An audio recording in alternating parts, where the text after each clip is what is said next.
everyone, Leia here, and in this video, which is a viewer request, although I have been planning on putting up something like this for a while now, I will be doing a comparison between tarot cards and oracle cards.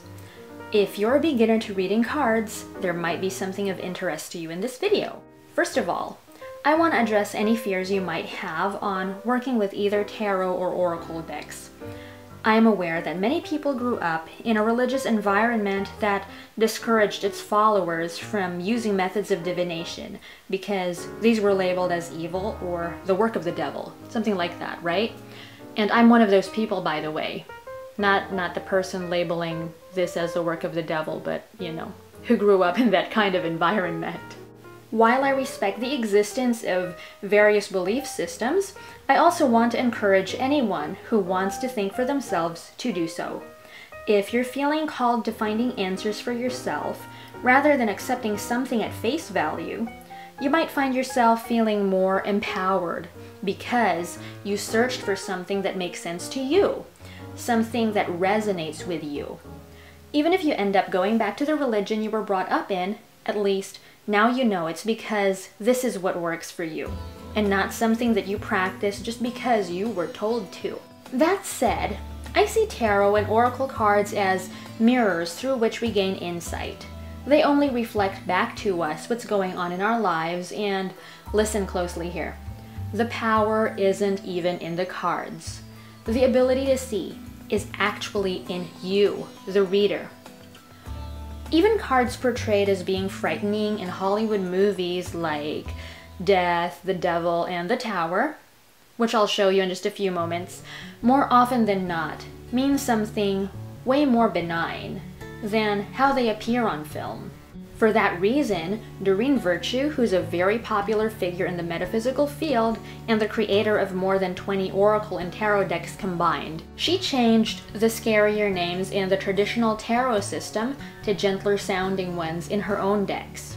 So I'm going to give you a few examples of these. I'm going to show you first of all what the card in the traditional Rider-Waite tarot looks like, and then I'll show you the corresponding card from Doreen Virtue's Angel Tarot cards. So this right here is Death. And you can understand why someone who's not really familiar with tarot cards would be frightened by looking at this image. It's like death has come for you. But more often than not, what this really means simply is that something in your life is coming to an end, and there's a new beginning. Here's the Angel Tarot card equivalent, Release. And there's even a positive message underneath which says, the end of a phase or situation, spiritual transformation, time to move on. And next example is the Devil. So if you or the person you're reading for believes in the existence of an actual demon, devil, creature, then this might appear rather frightening. But all it means really is sometimes we get caught up with things that aren't really good for us. Hence, these people have chains around their necks. And this card could stand for vices, addictions, stuff like that. In the Angel Tarot deck, we have Ego. A false sense of entrapment, being overly focused on material things, negative or fear-based thoughts. So that's much gentler. And my last example is the Tower. So, looking at these people falling to their death, this card might appear to be scary, but it's really about a change in your life that shakes things up. It need not even be a negative change. It could be something positive, but it's pretty huge, so that you have to start from scratch or just make so many changes in your life. In the Angel Tarot, that card is Life Experience, a significant life event, a powerful revelation that leads to change, time to spread your wings.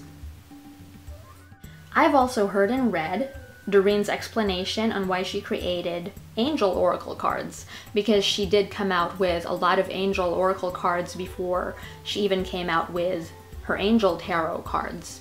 followed by the Archangel Power Tarot, both of which I've done a review on if you want to take a look. So apparently, a long time ago, when Doreen was still doing private readings, she was using the tarot, which, as we've mentioned, has some cards that some people might find scary. Hence, when she came out with her own decks, the energy in these is very loving, light, and positive. And I would definitely recommend them to anyone out there interested in working with cards, but wants a very gentle introduction to them.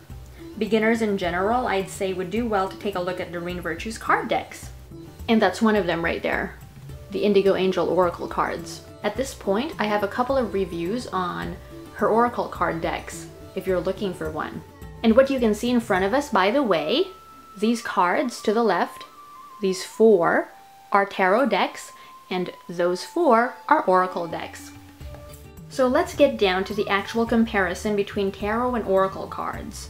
I won't get into the history of the tarot in this video, but I will say that 2 of the most popular systems that a lot of present-day tarot decks follow are the Rider-Waite-Smith system and the Thoth system. So feel free to do your research if you want more info on anything that I'm saying here.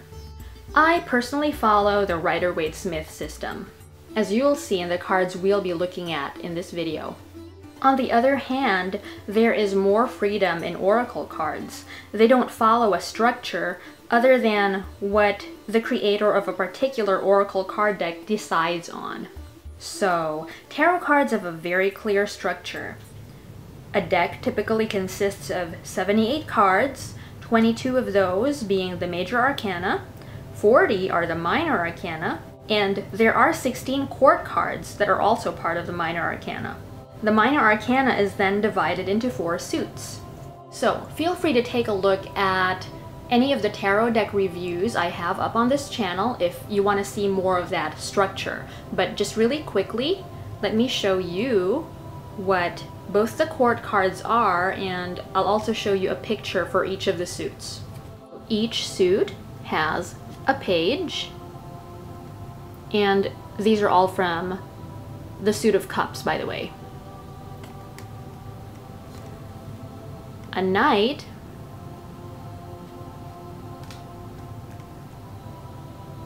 a queen, and a king. And I took a card from each of the 4 suits to show you. Swords, wands, cups, and pentacles. Although I would encourage you to discover what each card says to you outside of the traditional meanings, I won't deny that at least having an idea of the traditional meaning can give you a richer reading experience. After all, there are many other systems or modalities that can be incorporated into reading tarot cards, such as astrology, numerology, and the Kabbalah. If you're interested in any of these, don't ever feel like you have to rush to learn them. It's a process that, in my experience, takes time and dedication. As I film this video, I've been reading tarot cards for 17 years. I started in 1997, and I'm happy to say that I'm still learning. Besides, you can start reading the cards immediately using your intuition, which I will very likely film a separate video on. Oracle cards do not follow the same kind of structure that the tarot does. There can be any number of cards in each Oracle deck, and a lot of the time, any numbers you see on the cards are there, not for numerological purposes, but to help you pinpoint which is which in the guidebook that comes with your cards. An exception would be something like John Holland's Psychic Tarot Oracle, which I would call a hybrid of a tarot and oracle deck. It's based on the Rider-Waite system, although the names on the cards have been changed, and there are no court cards. Nor are there any number 10s on the minor arcana. The total number of cards in this deck is 65. There are also 7 special cards which you don't get with a traditional tarot deck, and I will gladly talk about these in a review video. So if that caught your interest, this is what I was talking about. The Psychic Tarot Oracle deck by John Holland. And there are different themes for both Oracle and Tarot decks. This makes it easier for us card readers to find something that works for us as individuals. Maybe you really like mermaids, or fairies, or vampires, or angels. That's the beauty of having so many choices. You can actually pick what feels right for you, instead of sticking with one standard that we know not everybody will necessarily like.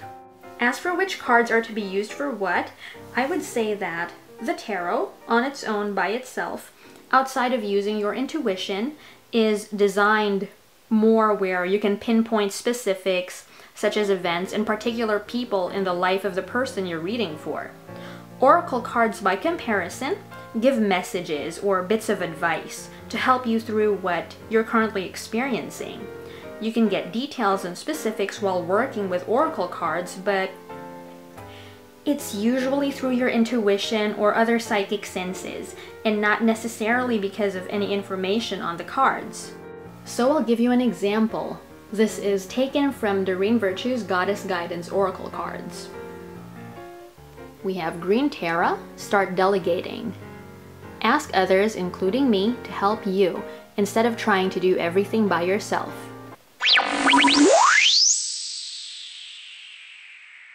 You can use oracle decks in readings where you want to feel inspired or encouraged, and tarot decks when you want more of a storytelling kind of experience in your reading, complete with how events unfold and whatnot.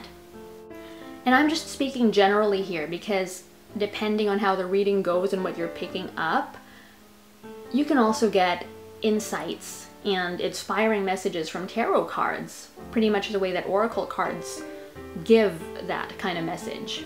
Something else you can do is use both a tarot and oracle card deck together to get the best of both worlds. And that's another thing I'm very excited to film a video on. And so that's it for my video comparison of oracle and tarot decks. You might have to watch this video repeatedly, listen to some parts again, and take a look at some of the examples that I gave over again, but you don't really have to memorize anything. Before long, it becomes second nature, and you get to see which one you prefer to use if you're a beginner and you just want to stick with one first, like you just want to do tarot first.